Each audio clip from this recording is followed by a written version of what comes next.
In the year 2000, a 30-year-old man flew to Dallas, Texas, sat down across from one of the most powerful executives in retail, and offered to sell his entire company for $50 million. The executive didn't just say no, he laughed. That man's name was Reed Hastings. His company was Netflix, and the executive who laughed him out of the room ran a video rental empire worth $6 billion, Blockbuster. Today, Netflix is worth over $260 billion. Blockbuster has exactly one store left, kept alive as a tourist attraction in Bend, Oregon. Everyone tells this story the same way, as a joke about stupid executives who couldn't see the future. But that's not actually what happened. The people running Blockbuster weren't fools. Some of them saw exactly what was coming, and that's what makes this so much worse. To understand why this deal collapsed, you have to understand what Blockbuster actually was in the year 2000. It wasn't just a video store chain, it was a cash machine built almost entirely on one thing: late fees. Blockbuster pulled in close to $800 million a year just from charging customers for returning movies late. That wasn't a side revenue stream. Internal estimates at the time put late fees at somewhere between 16 and a third of total company profit. Now picture Reed Hastings' pitch. Netflix at that point was a DVD by mail service with no late fees, no stores, and a flat monthly subscription. Hastings wasn't just offering Blockbuster a company, he was offering them a business model that would require them to voluntarily destroy the revenue stream funding their entire empire. That's the part most retellings leave out. This wasn't a failure of imagination, it was a direct conflict of interest sitting right inside the meeting room. There's also a detail that almost never makes it into the story. Netflix at the time was losing money. It wasn't some obviously brilliant startup with a flawless track record. It was a small, unprofitable mail-order company asking a $6 billion giant to bet on an idea that hadn't proven itself yet. From where Blockbuster's executive sat, saying no didn't feel reckless. It felt responsible.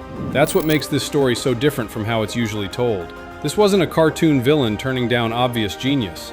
It was a normal, defensible business decision, made by people optimizing for the wrong timeline.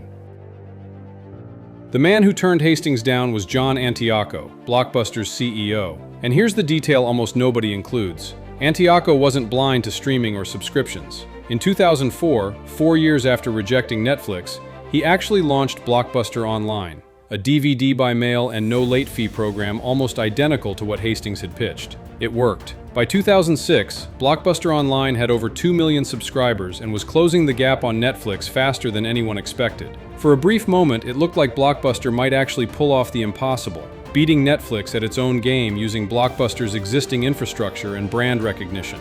So if Antioco eventually understood the threat, why didn't the $50 million deal happen back in 2000? Because the decision was never really about strategy, it was about who controlled the company. Blockbuster's board, especially major shareholder Carl Icahn, was focused on short-term stock performance and protecting existing profit centers, namely late fees and in-store rentals. Killing late fees to chase a tiny mail-order startup looked, on paper, like financial self-sabotage. The $50 million Netflix deal wasn't rejected because nobody saw the future. It was rejected because the people with the power to say yes were being financially rewarded for protecting the present. When Antioco finally tried to pivot in 2004, the cost of eliminating late fees was estimated at around $200 million in lost annual revenue. Icahn and the board saw that number and went to war over it. In 2005, after a bitter proxy fight, Antioco's compensation package became a public controversy. Icahn won board seats, and by 2007, Antioco was forced out, replaced by Jim Keyes, a former 7-Eleven executive with retail experience but no digital strategy. Keyes' very first major move? He scaled back the online DVD program Antioco had built. In a 2008 interview, Keyes publicly dismissed Netflix as barely a threat at all, telling reporters that neither Redbox nor Netflix were even on Blockbuster's radar screen of competition. That single sentence aged into one of the most quoted business misjudgments in modern history. But by the time he said it, the real damage had already been done, years earlier, in a boardroom fight over short-term shareholder pressure. What's rarely discussed is what Keyes was actually optimizing for. His background was in convenience retail, physical foot traffic, impulse purchases, store-level merchandising. He understood Blockbuster's strength as a real estate company with thousands of storefronts.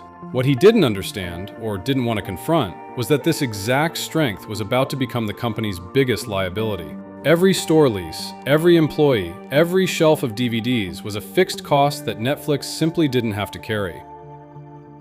Here's the number almost nobody mentions. By 2010, Blockbuster was carrying nearly $1 billion in debt. Debt taken on partly to fund stock buybacks demanded during the Icahn era. the exact years when streaming infrastructure was about to make their entire store-based model obsolete.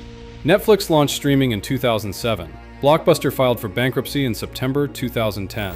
The $50 million offer Hastings made a decade earlier would have given Blockbuster controlling ownership of the company that eventually made him worth billions.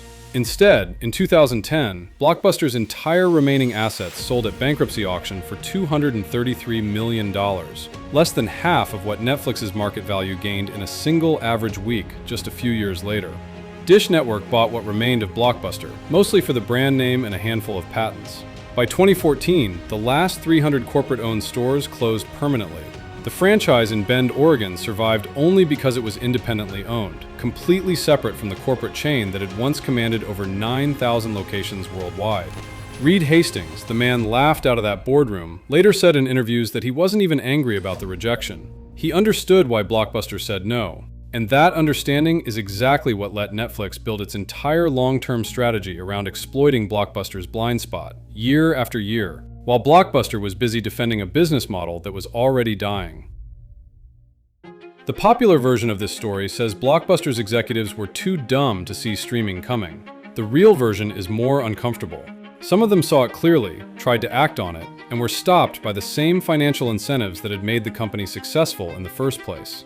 The late fees that built Blockbuster's empire are the exact reason it couldn't let them go. And that pattern didn't end with Blockbuster.